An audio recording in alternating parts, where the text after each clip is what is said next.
Hi, today we want to show you a little app here and want to see what is the final result here. If you go down here in the search button and write web.by, you're gonna see that, sorry, web.by, you're gonna launch this app here where you can choose which site do you want to see among these, checking or unchecking. Then you launch the browser and you will see that you will have two of these tabs with the sites that you've chosen.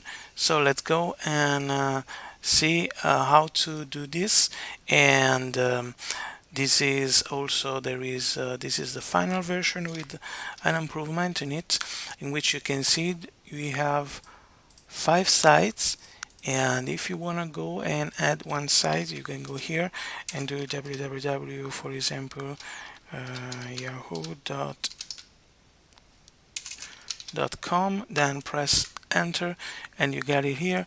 You can go just check this and this, for example, and launch the browser, and you see that this is Amazon and this is Yahoo. And let's close it. And when you close it and you launch it again, you will have your Yahoo here, the new sites in the list. There is just one step that is missing. There is how to delete this, but you can do it manually going into the link txt where you get the new file that you added.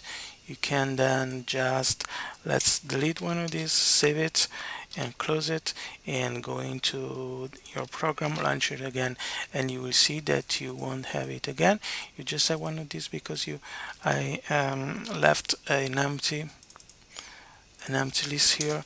I just have to delete it. I can then close this, go back into the original, and here it is. We got our sites without Yahoo. So how we get here, let's go and do again our the process that bring me here. Let me save it as web4.py, so distinguish from the other one. And let's first of all import tkinter SDK for our GUI application.